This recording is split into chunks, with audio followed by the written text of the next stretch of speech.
This is the Uptick Newswire Stock Day podcast, sponsored by InvestorsHangout.com. Subscribe to us on iTunes, Google Play, and YouTube to stay up to date on penny stock news and interviews, public information on OTC, pink sheets, and microcap stocks from around the world, with your host, Everett Jolly. On today's show, I have a returning guest, and he was back on the show back in April. We're talking no other than AmeraMex International Inc.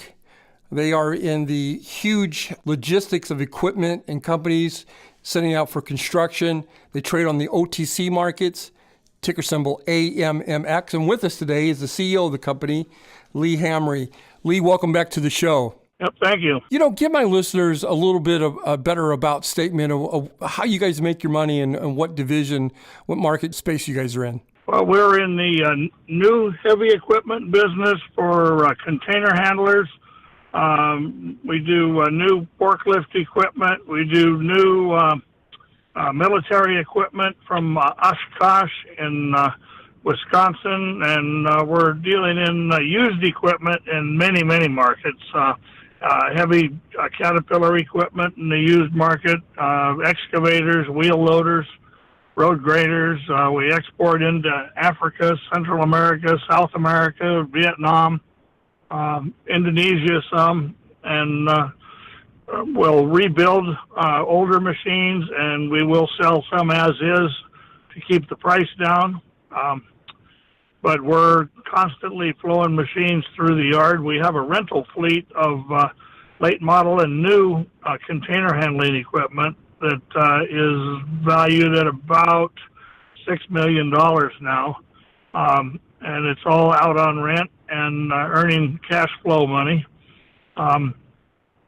These machines are mostly rented to the U.S. Army, and they're handling containers for equipment and supplies coming back from Iraq and Afghanistan, and making them ready for shipment to some other conflict somewhere whenever, if and when they're ever needed. And so that's basically the major things that we handle. We do trucking also, coast to coast of heavy equipment. Whatever we're buying and selling, we truck it ourselves so we can keep good control on where it's located and it's not getting damaged. And my drivers are much better at taking care of the products we're hauling. Back when you were on the show back in the middle of or late of 2016, we talked about the landscape of the business that you're in, heavy equipment. It was going slow. How do you see the landscape today over, say, the next 6 to 12 months? I've never been as busy in my entire 42-year career as I am now. The economy is exploding. Our growth rate is exploding. The only problem we've got is having enough people to do what we've got to do. We've hired 4 new shop technicians, a new truck driver, bought 2 new over-the-road semi-tractors, new heavy-haul low-bed trailers. We're expanding at a pace that I've never seen before. And I expect it's going to last for a few years. Speaking of hiring some new people, can you shed some light on your new CFO, Hope Dilbeck-Stone, and also your Chief Operating Officer, Susan Anderson? Right. Susan's been with me for over 10 years. She pretty much runs the show when I'm traveling, and I'm traveling, putting deals together, usually, every other week and some during the week in between. So I'm gone a lot, and somebody's got to keep control of what's going on at the office and in the shop. And she was doing a good job of it and deserved to be given some advancement. So I made her the COO, and then our new CFO, Hope, comes from a long history of doing audit work. Yeah, she was with Digital Path, right? Yes, and she's helping us get to the end of our audits, which we've had a really tough time doing. So right now we are advancing quickly through the to be able to finish up the 2016 and then the 2017 audits, and we think we should have both of them done and filed by 6-8 weeks from now. That's our plan. and then we should be able to move up to the QB market. Good. Recently Trump said he wants to charge some tariffs over on China.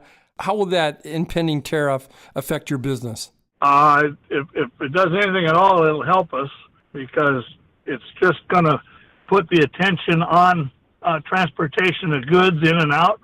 And the transportation of goods is where we play. That's our field. Being able to pick up and carry and load and transfer containers and parcels and things you have to have machinery to move. And I see it doing nothing but making things better. Here at Uptick, we're always looking for an under-discovered company. I feel that you're one of those. Your market cap's around $22 million. In 2018, you guys did $8.8 million, which is less than the three-factor on that. Your stock price is at $2.089. That's 2 cents, almost 3 cents a share. If somebody was listening to this interview, why should they go out and buy your stock there, Lee? Well, they should pay attention to our growth rate.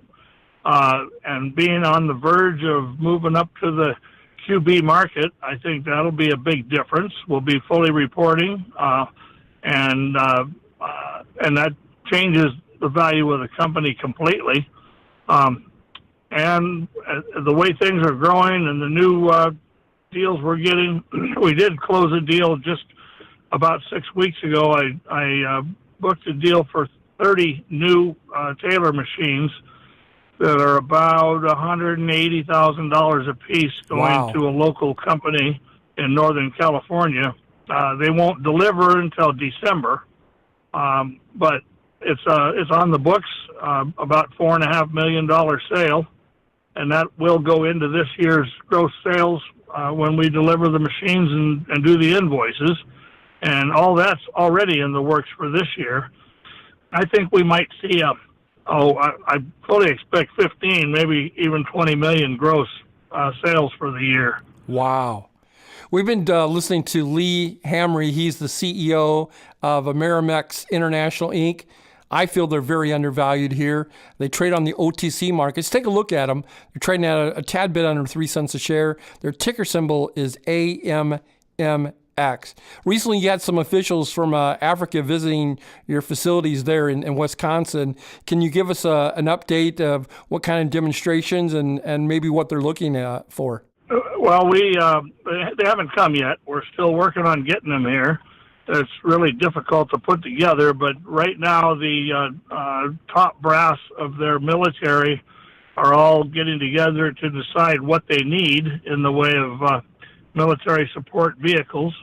Oshkosh has us marketing their vehicles for border patrol, and right. We don't market any of the vehicles that carry weapons, but all the support vehicles. And the Nigerian government is getting ready to meet us at the factory and tour the factory and place an order for a fairly substantial number of vehicles. We don't know how many yet.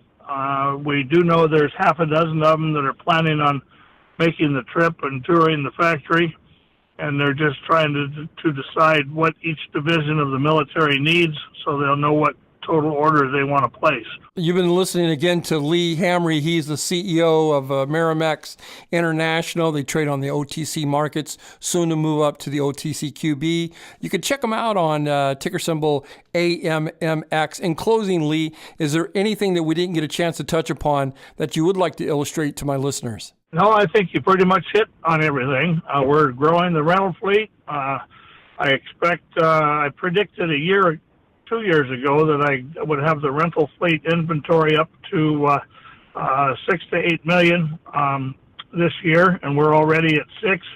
I think we can probably make the 8 million mark. I don't know yet, but we're targeted there. By the end of next year, I foresee 10 million in rental equipment. That's fabulous cash flow, money coming in to keep the whole ball rolling, and I look forward to it, and I think that's pretty much where we're at, I think I've covered all the different areas. Lee, thank you so much for taking time out. I know you're a busy guy traveling all over the country and pressing palms and making deals. Again, take a look at AmeraMex International. I think they're undervalued here, under 3 cents a share. Their ticker symbol is AMMX. Lee, you're welcome to come back on the show anytime you want to. Hopefully you'll come back in 40 or 50 days. Give us an update. Okay. All right. Thank you very much. This program is entirely sponsored and produced by Uptick Newswire LLC, which is responsible for the content. The opinions and information provided on this program are those of the guests and those of the respective companies they represent, and do not necessarily reflect those of the staff or management of Uptick Newswire. Uptick Newswire encourages all listeners of this program to do their due diligence and research when determining investment strategies that will work for them, or to seek the assistance of an investment professional. The guests of this program may have paid for its distribution and are not directly affiliated with Uptick Newswire or this station.